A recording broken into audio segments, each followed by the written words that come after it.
Yes. Mr. Jobs, you're a bright and influential man. Here it comes. It's sad and clear that on several counts you've discussed, you don't know what you're talking about. I would like, for example, for you to express in clear terms how, say, Java, in any of its incarnations, addresses the ideas embodied in OpenDoc. And when you're finished with that, perhaps you could tell us what you personally have been doing for the last 7 years.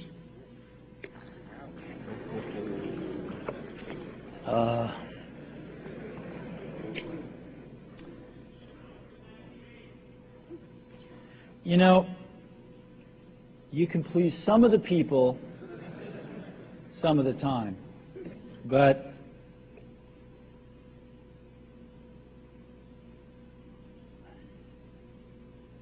one of the hardest things when you're trying to affect change is that people like this gentleman are right in some areas. I'm sure that there are some things OpenDoc does, probably even more that I'm not familiar with, that nothing else out there does. And I'm sure that you can make some demos, maybe a small commercial app that demonstrates those things.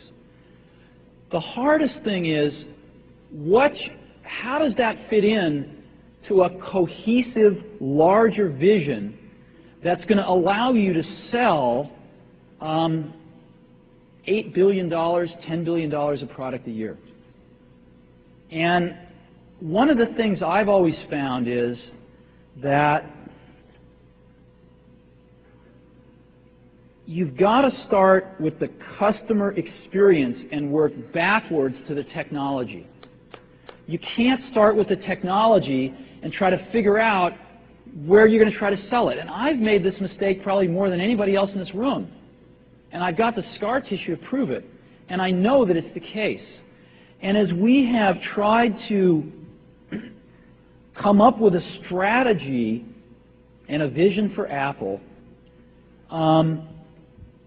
it started with what incredible benefits can we give to the customer? Where can we take the customer? Not starting with, let's sit down with the engineers and figure out what awesome technology we have, and then how are we going to market that. And I think that's the right path to take.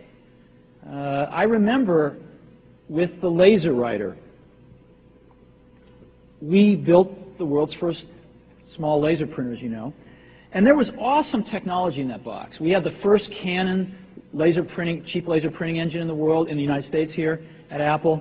We had a very wonderful printer controller that we designed. We had Adobe's PostScript software in there. We had AppleTalk in there. Just awesome technology in the box. And I remember seeing the first printout come out of it and just picking it up and looking at it and thinking, you know, we can sell this. Because you don't have to know anything about what's in that box. All we have to do is hold this up and go, do you want this? And if you can remember back to 1984, before laser printers, it was pretty startling to see that. People went, whoa, yes. And that's where Apple's got to get back to.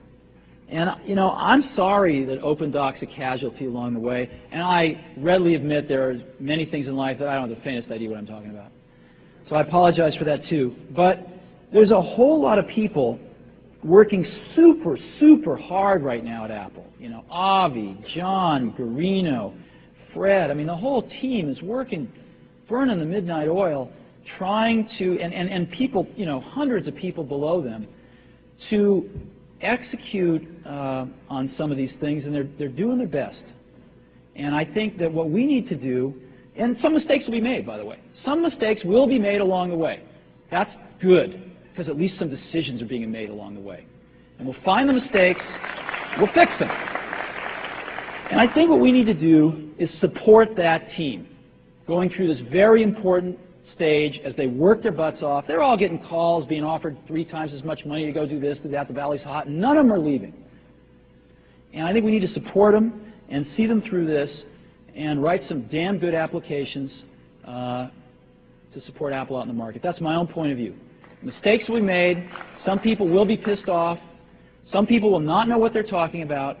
But I think it is so much better than where things were not very long ago. And I think we're going to get there. So I think we've got time for just